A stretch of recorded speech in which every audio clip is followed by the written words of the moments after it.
Pure Pollino starts now. Hey, everybody. Happy Tuesday. It is a scrumptious kind of day because we have a lot of talk about money. Woo! Money, which we all love and covet. My name is Michelle Pollino. This is Pure Pollino. Tuesdays, we're looking at astrology and spirituality. My co-host every Tuesday, Rachel Lang. Hi. Hi. How are you? Good. Good. I'm excited about today. Well, me too. And I think it's so perfect. Venus, which is the planet that rules money, just entered Capricorn and last week. And so I was looking at our chart for the show today thinking we could not have picked a better topic for a better day. You know, it's amazing how that kind of happens. I always love when this kind of happens because I'm like, wow. You just think of something and you do it. I don't look at the stars when I do things. I just do them. And then I look at the astrological analysis of it all because I never want to be affected. I don't want to, I like to use it as a guide, but not as a rule. Do you know what I mean? Right. It's a great guide, but not as a rule. So I adjust. I make adjustments. It's and that works for your Mars Sun conjunction because you need a little bit of spontaneity. You need a little bit of impulse. Right. So let's explain to everybody what we're talking about today. How many of us receive emails on the daily promising increased wealth and abundance by clicking here? I know I have at least 10 to 12 every morning when I wake up. So which one of us has read Stephen Covey's The 7 Habits of Highly Successful People or Napoleon Hill's Think and Grow Rich? Again, 2 books that are on my bookshelf. Have you ever wondered if people worth billions have astrological charts reflecting their success, like Bill Gates, Oprah, and Warren Buffett? Do they have something in their charts that shows their prosperity? Well, yes, they do. But we all have something in our charts. We all have the same houses. And sometimes this is the wealth and the money and the access to it are not so apparent. So today, Rachel and I are going to look at wealth and astrological charts, how to read your chart. Now, for most people joining us who do not know their charts, it's easy to generate your own chart. You can go to astro.com and just put in your birth date, and it'll give you your chart. So, and you can call us, by the way, after our first break. We're going to be taking calls at 323-284-7826. And, of course, we're going to be, checking in to the chat room every couple of minutes. You can post your questions there. Check out your chart, though. Make sure you have your chart so you know where your stuff is. First, let's get to it. Let's talk about money. Money. So we have 12 houses in our chart. Looks like a big old yummy piece of pie. Each one of us, each house represents a part of our life. Money, wealth, and self-worth are all located in the second house.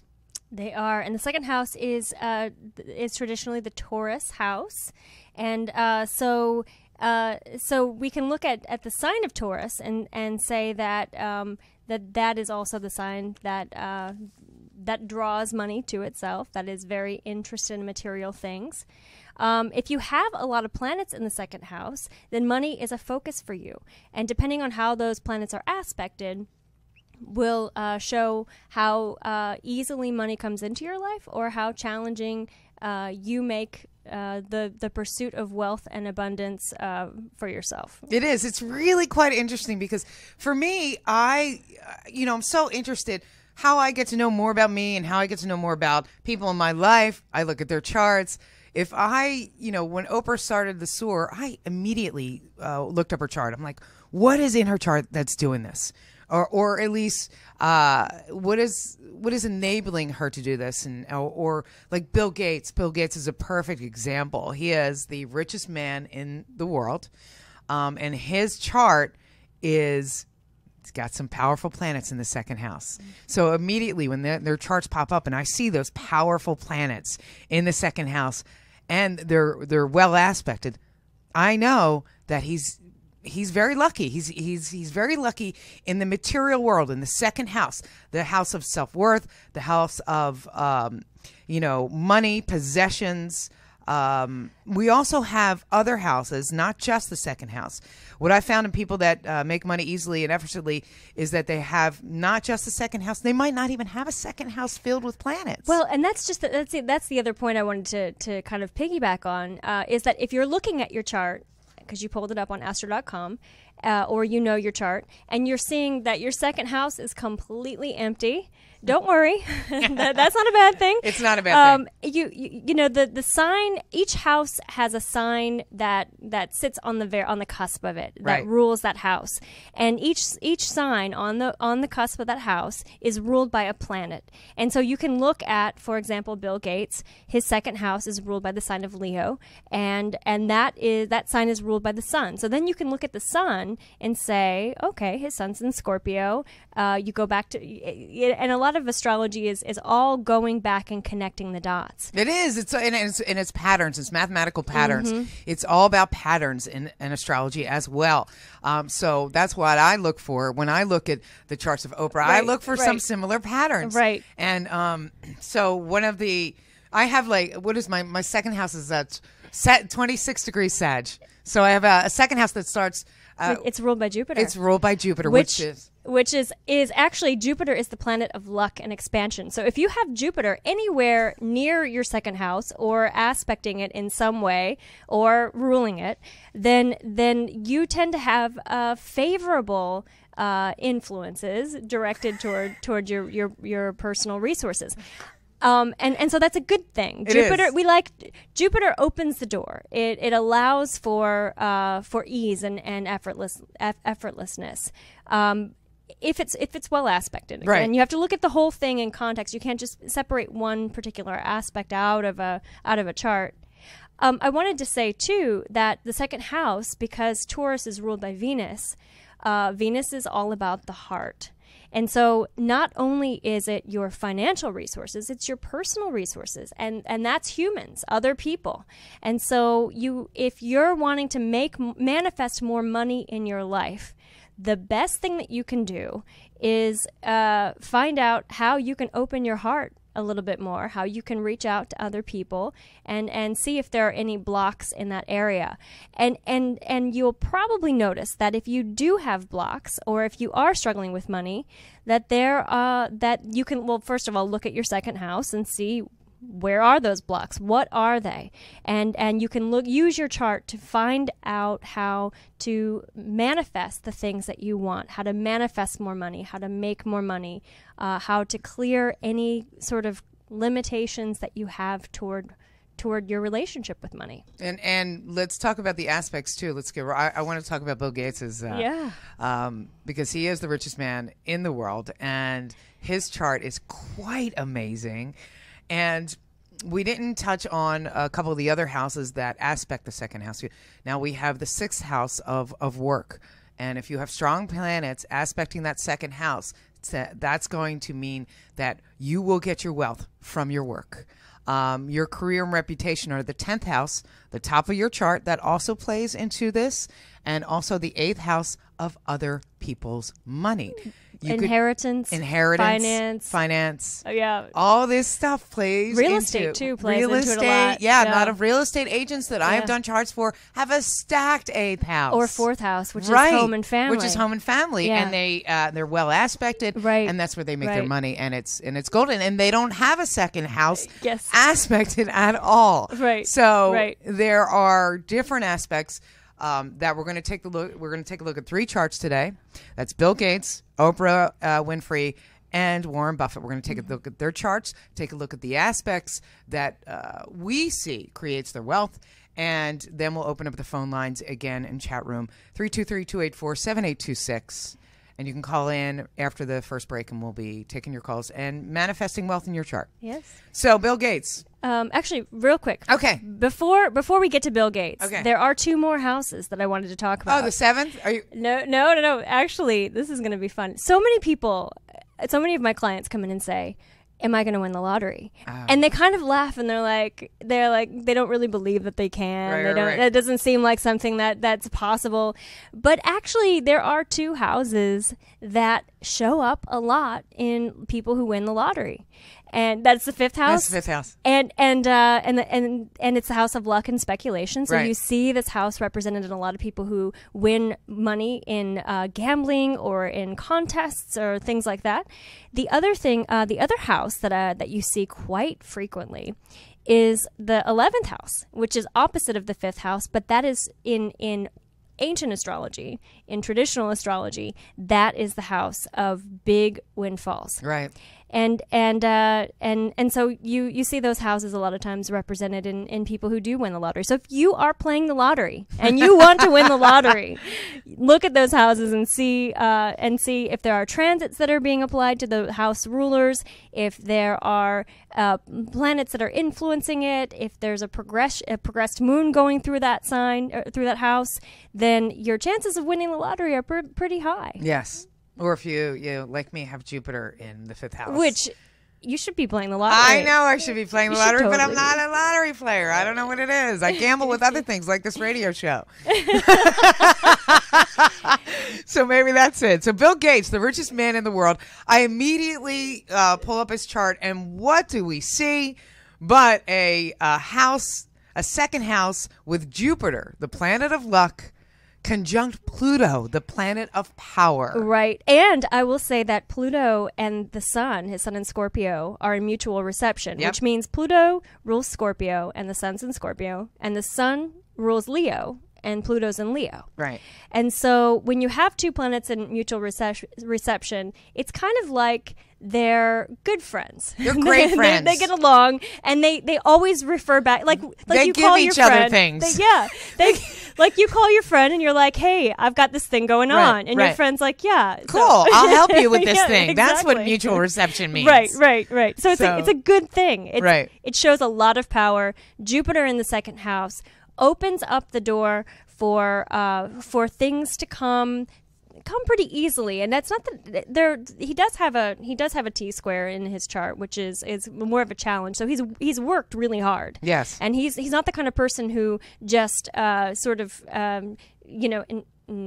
comes into money. This is someone who makes money, who creates money, and rises to power. Yeah, and also he has Uranus, which rules the internet, on his ascendant. Yes. Directly conjuncting his ascendant and trining his moon, which is at the top of his chart, in his 10th house of career. So basically what I'm saying is he made his money through the internet. It's right there on his chart. And I will say that, so you can look at a chart and say he's destined to make money.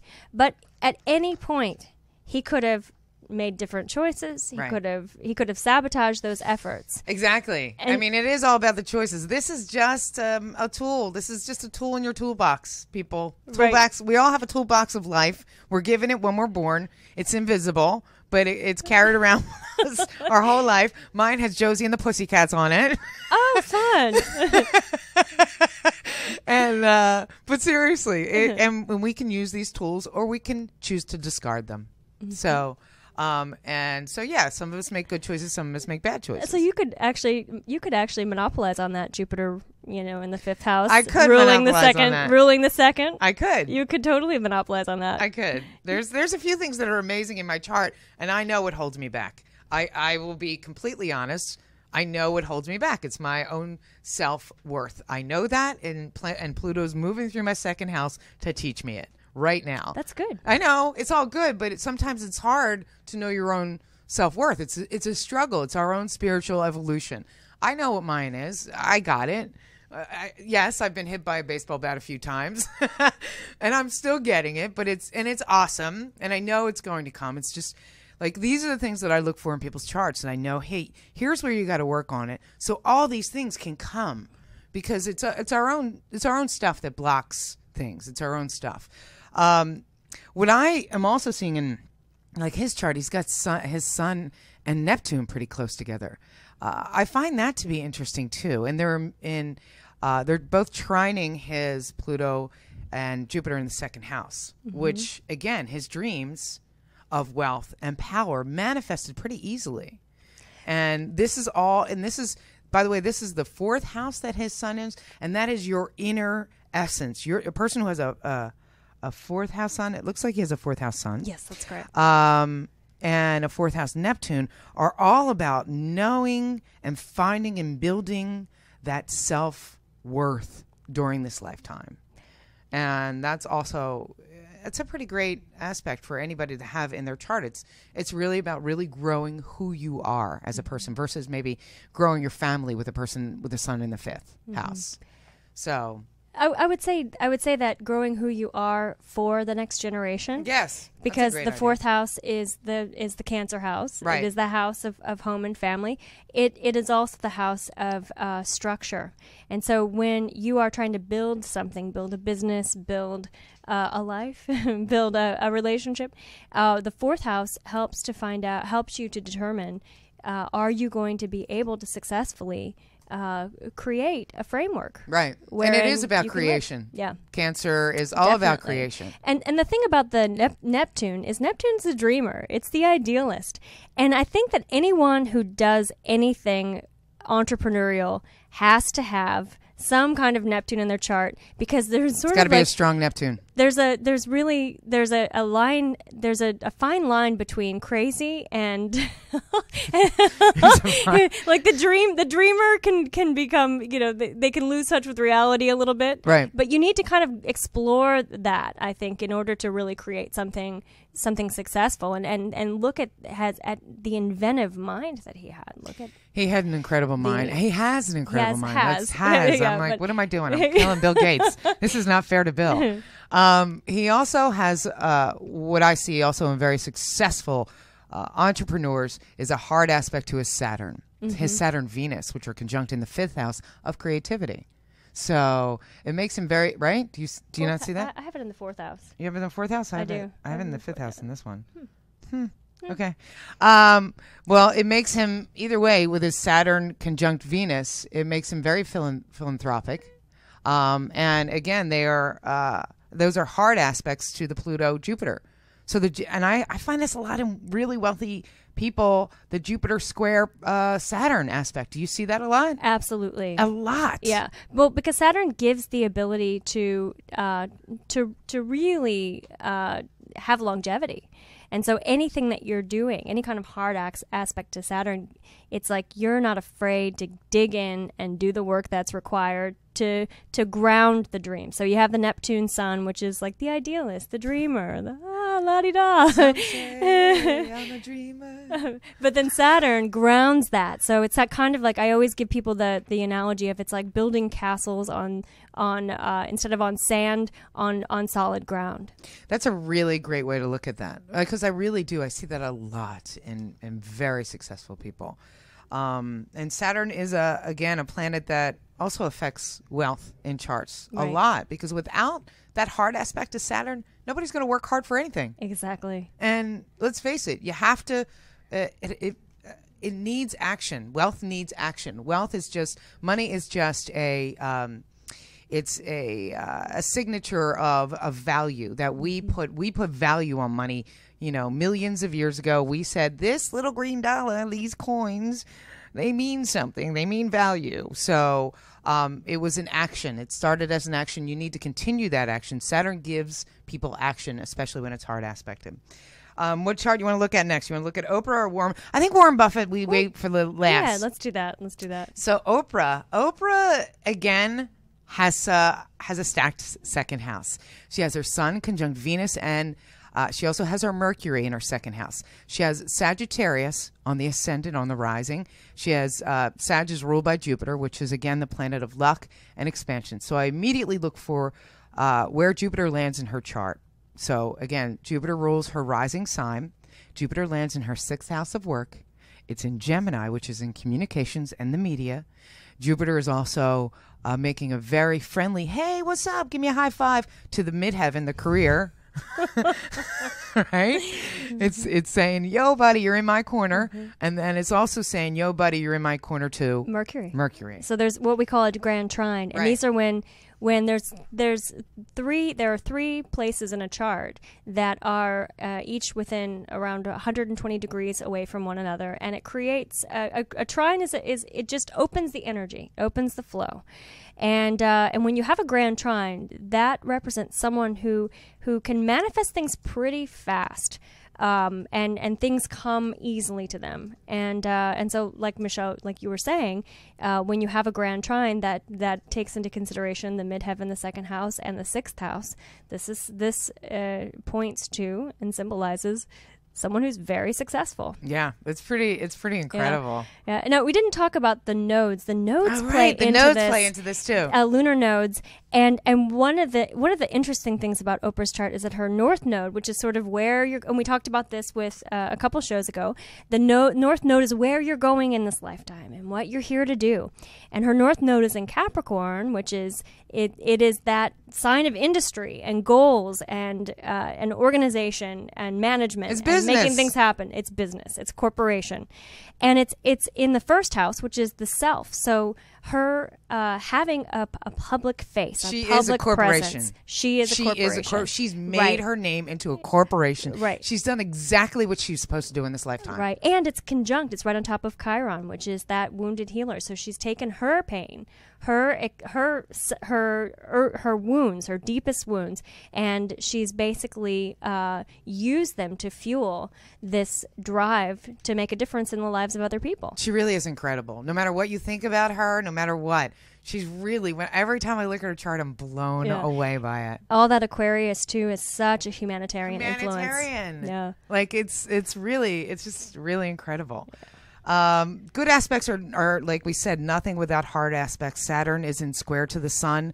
In I think it's in Oprah's chart as well. Yes, it is. And that gives her drive and ambition like no other. And, without those squares, you'll get lazy. You get lazy, people. She's also got Pluto squaring her Mars. What a drive she has. Like, just a tremendous drive. She's never going to get lazy. And she also has Uranus, I think, squaring her Neptune, which is all about television and the media. And she's constantly putting stuff out there. It's quite incredible. Her chart's just amazing. Yeah, and with Saturn up in the 10th house, a lot of times Saturn also represents an area of karma. And one of the things that, like, what are you here to do with your life?